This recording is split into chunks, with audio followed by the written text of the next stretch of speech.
अस्सलाम वालेकुम रहमतुल्लाहि व बरकातहू। मेरे बच्चों, आज मैं मैथ्स एंड एक्सरसाइज 5.2 का क्वेश्चन नंबर 2 पढ़ना है।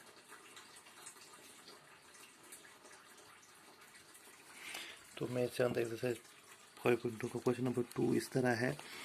इन द अपनी टेक्स्ट बुक पे आप देख सकते हैं, in the adjoining figure identify. यहाँ में जो फिगर दिए गए हमें इस पे ये बताना है कि कौन से एंगल क्या क्या हैं। पेयर्स ऑफ कॉरस्पॉन्डिंग एंगल्स, पहले हमें पेयर और कॉरस्पॉन्डिंग एंगल्स हमें यहाँ पे दिखाना है कि कॉरस्पॉन्डिंग एंगल्स कौन कौन से corresponding angles, pair of corresponding angles. तो कॉरस्पॉन्डिंग एंगल्स कौन कौन सा है? 4 और इसका कॉरस्पॉन्डिंग एंगल है 8, 1 का 5, 3 का 7, 2 का 6। तो एंगल 1 और एंगल 5 एक, या दूसरा कॉरस्पॉन्डिंग एंगल का जो पेयर है वो है एंगल 4 और एंगल 8। तीसरे कॉरस्पॉन्डिंग का एंगल है एंगल 2, एंगल 6, और जो चौथा है वो है एंगल 3 और एंगल 7। तो ये हुए हमारे कॉरस्पॉन्डिंग एंगल्स।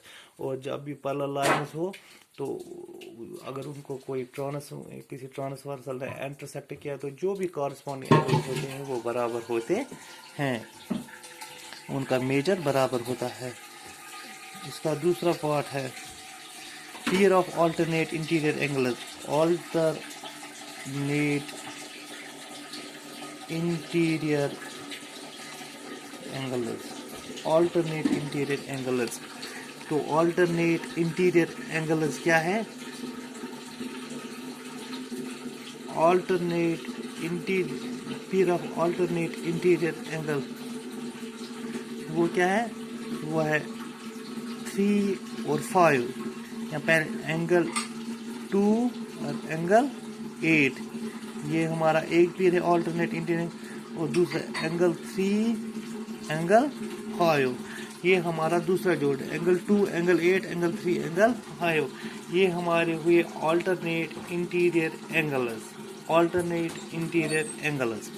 इसके बाद तीसरा pairs of interior angles on the same side of interior angles on the same side of interior angles on the same side of transversal. Transversal के दोनों तरफ जो इंटीरियर एंगल्स है वो, लेकिन ट्रांसवर्सल के जो एक तरफ हो, जैसे यहाँ एंगल 2 और इसके सेम साइड में क्या है? एंगल 5 और एंगल 3 और एंगल 8, ये है interior angles on the same side of transversal का चौथा part. Vertically opposite angles, vertically opposite angles क्या क्या है? Vertically opposite angles. तो आप देखेंगे वर्टिकली अपोजिट एंगल्स क्या है, क्योंकि ये लाइन है, इसको इसने इंटरसेक्ट किया है, तो यहाँ क्या वर्टिकली अपोजिट एंगल है? ये और ये एंगल बराबर होगा। एंगल 1 और एंगल 3, एंगल 4 और एंगल 2, एंगल 5 और एंगल 7,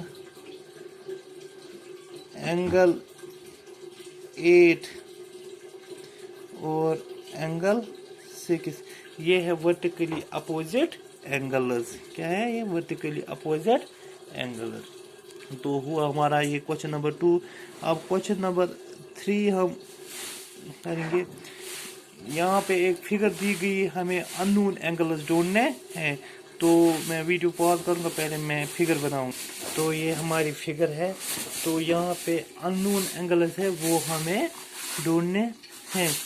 तो यहाँ पे भी अब इसको ये है, ये एंगल नहीं ढूंढना है।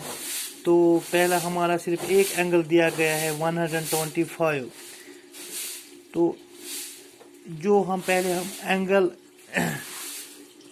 डी ढूंढेंगे। एंगल डी किसके बराबर होगा? वो एंगल होगा इसके बराबर 125 के। क्यों होगा इसके बराबर? क्योंकि ये कॉरस्पॉन्डिंग एंगल्स है। जब दो पैरेलल लाइन्स हो तो अगर उसको एक ट्रांसवर्सल ने इंटरसेक्ट किया है तो जो कॉरस्पॉन्डिंग एंगल्स वो हमेशा बराबर होते हैं, बिकॉज कॉरस्पॉन्डिंग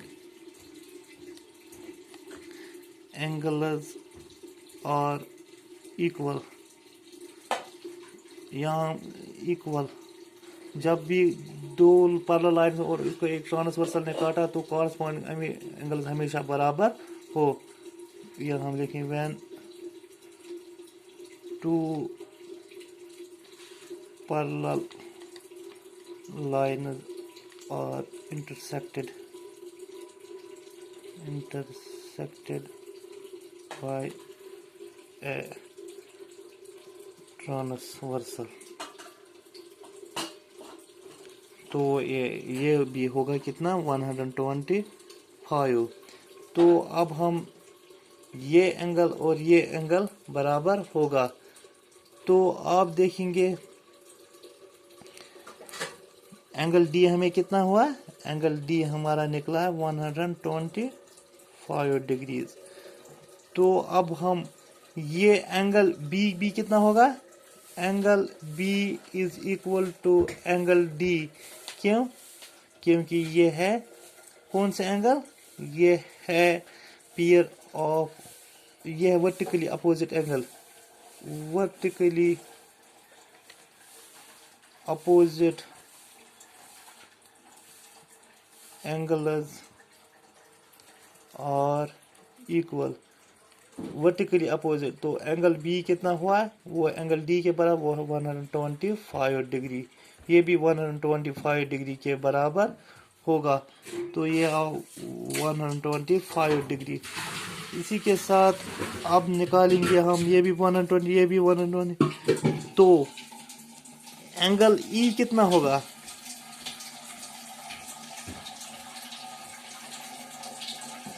एंगल ई किसके बराबर होगा? वो होगा, देख सकते हैं, एंगल ई प्लस 125 डिग्री किसके बराबर होगा? ये एंगल और ये एंगल किसके बराबर? 180 डिग्री। क्योंकि linear pair of angles, linear pair of angle, ये लीनियर पेयर ऑफ एंगल है। तो इनका सम होगा 100। वो angle E is equal to 180 minus 125। तो angle E is equal to 55 degree. तो ये होगा 55 डिग्री। तो एंगल एफ भी कितना होगा? Angle F is equal to angle E. तो वो होगा एंगल एफ किसके बराबर होगा? वो होगा एंगल 55 डिग्रीज के बराबर। तो एंगल ई भी हमें 55 एंगल एफ। अब हमने क्या ढूंढना है? तो वीडियो थोड़ा लंबा होगा, आज के लिए बस इतना ही, शुक्रिया।